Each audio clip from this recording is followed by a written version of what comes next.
entité manipulatrice et maléfique qui pousse les hommes à la folie et les pousse au meurtre, souvent sur elle-même. À travers 8 longs métrages, le mythe de Tomie Kawakami, cette femme à la beauté surnaturelle et à la nature immortelle, est décliné sous plusieurs formes. Cependant, malgré un concept fascinant, les films peinent à exploiter pleinement leur potentiel, s'enlisant dans une répétition narrative étouffante et une mise en scène souvent maladroite. Chaque film explore une variation de cette idée. Tomie revient constamment, imperturbable, semant chaos et destruction partout où elle va. Pourtant, si le concept de base est intriguant, la répétition excessive des intrigues finit par nuire à l'ensemble, rendant la saga inégale et lassante. Au cœur de Tomie, il y a cette figure mystérieuse et terrifiante.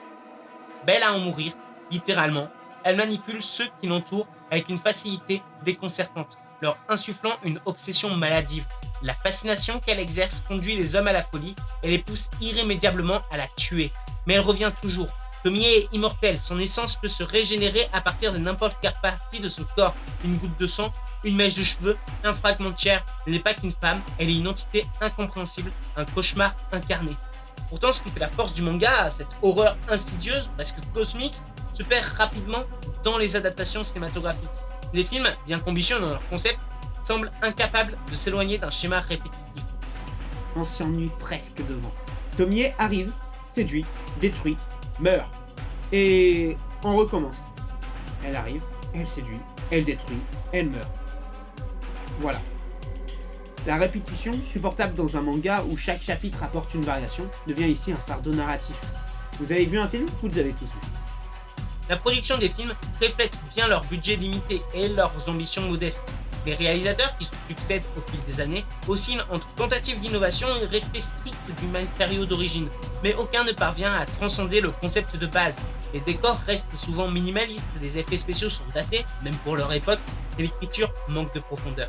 L'un des plus gros problèmes est que Tomie elle-même manque de consistance d'un film à l'autre. Différentes actrices incarnent le personnage avec des résultats inégaux. Certaines parviennent à capturer l'aura menaçante et ensorcelante de Tomie, tandis que d'autres tombent dans une interprétation plate ou caricaturale. Résultat, l'identité même du personnage, pourtant centrale, devient floue, comme ma caméra. Mais Le concept de Tomie est fascinant sur le papier, une entité immortelle, belle mais vénéneuse, qui reflète les désirs les plus sombres de l'humain. Pourtant, cette série cinématographique peine à capturer l'ambiguïté et l'horreur insidieuse du manga. Même dans le manga, Tomie s'étire trop, perdant son impact initial. Junji Ito est à son meilleur lorsqu'il s'attaque à des formats courts où il peut distiller des idées terrifiantes avec concision. Tomie, par contraste, s'épuise dans la répétition, ne parvenant pas à évoluer ou à surprendre. Si les films de Tomie échouent souvent à maintenir un intérêt constant, quelques scènes ou idées parviennent à tirer leur épingle du jeu. L'atmosphère oppressante du troisième film, Tomie Replay, par exemple, est notable pour son décor hospitalier, qui amplifie la tension et joue sur les peurs viscérales liées à la maladie et à la mort. Dans le cinquième film, Tomie Forbidden Fruit, l'ouverture est marquante pour sa coupure brutale de la musique, sans un moment d'inconfort immédiat, ainsi que pour son clin d'œil à Sadako de Rain. Malheureusement, ces éclairs d'inspiration sont noyés dans un ensemble souvent fade, où l'horreur repose davantage sur des clichés que sur une véritable exploration psychologique cosmique. Le mythe de Tomie est profondément enraciné dans l'univers de Ito, et les films tentent parfois maladroitement de rester fidèles à cette vision. Mais contrairement à des œuvres comme Uzumaki où l'horreur est visuelle et conceptuelle, Tomie repose sur des interactions humaines, ce qui exige une subtilité souvent absente dans ses adaptations. Quelques anecdotes méritent toutefois d'être soulignées. Le premier film de 99 a été tourné avec un budget extrêmement serré et visait à surfer sur la popularité croissante de Ring et de l'horreur japonaise de l'époque. Junji Ito lui-même a toujours exprimé son ambivalence envers les adaptations cinématographiques de ses œuvres, soulignant souvent qu'il comprenait la difficulté de traduire son style visuel et narratif en film. Les réalisateurs des films ont souvent cité des influences variées, allant des classiques de l'horreur japonaise comme Kwaidan à des thrillers psychologiques occidentaux.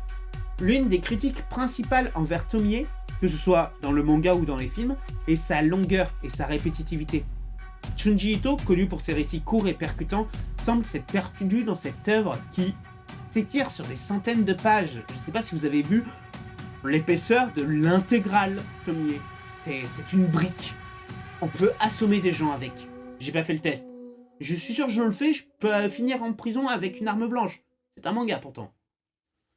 Les films héritent de ce problème, incapables de se renouveler et de surprendre leur audience. Tomie aurait pu devenir une série de films fascinantes explorant la nature humaine et les limites de la fascination, mais elle reste un exemple d'un mythe horrifique étouffé par sa propre rigidité. Quelques moments brillants, comme l'exploration des hôpitaux dans Ripley ou le clin d'œil à Sadako dans Forbidden Fruit, rappellent ce que ces films auraient pu être. Si Tomie peut séduire par moments, il reste difficile d'en recommander les films en dehors des fans inconditionnels de Junji Ito, une saga qui aurait gagné à explorer plus en profondeur la psychologie de ses personnages et les implications terrifiantes de son héroïne, immortelle. Finalement, Tomie est une œuvre qui brille davantage par son concept que par son exécution. Les fans de Junji Ito pourront y trouver un intérêt, mais pour les autres, l'expérience risque de sembler redondante et décevante. Une beauté immortelle, mais un cinéma qui, lui, ne l'est pas. Sur ce, j'espère que cette vidéo vous a plu. Si c'est le cas, je vous invite à la liker, la commenter et même la partager. Et si ce n'est pas déjà fait, n'hésitez pas à vous abonner pour vous joindre à l'aventure. Sur ce, je m'en vais tuer mon crush.